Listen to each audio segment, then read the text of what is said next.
শেষ এই হাদিসটার মধ্য দিয়ে আমি ইতি টানতে চাই, 5টা শাসন এই পৃথিবীতে আসবে। নবীজি বলে গেছেন, 1 নাম্বার শাসন হবে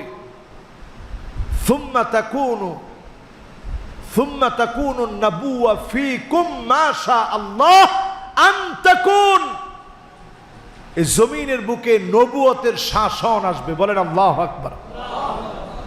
নবী চলে গেছেন, আর কোন নবী কিংবা রাসূল কোন দিনের জন্য, এক মুহূর্তের জন্য এই পৃথিবীর কোন ভূখণ্ডের কোন স্থানে আর কোন দিন আসবে না।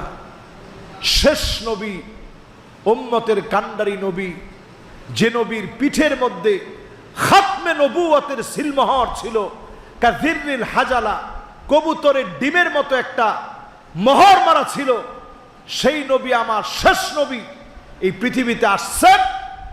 আর কোন নবী রাসূল পৃথিবীতে আসবে, তিনি খাতামুন নবী, খাতামুন নবিয়্যিন, সমস্ত নবীদের শেষ নবী তিনি।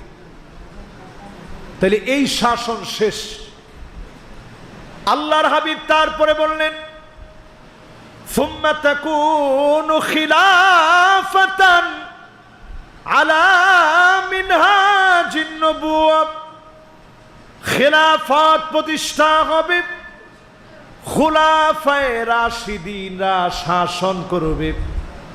32 বছর 6 মাস ধরে হাসান রাদিয়াল্লাহু তাআলা আনহু পর্যন্ত, আবু বকর রাদিয়াল্লাহু তাআলা আনহু, ওমর রাদিয়াল্লাহু তাআলা আনহু, ওসমান রাদিয়াল্লাহু তাআলা আনহু, আলী রাদিয়াল্লাহু তাআলা আনহু, হাসান রাদিয়াল্লাহু তাআলা আনহু পর্যন্ত 32 বছর 6 মাস চলল।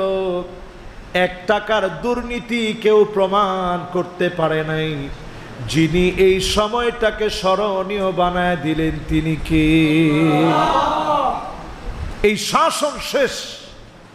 5টা শাসনের মধ্যে 2টা চলে গেছে, বাকি আছে কয়টা?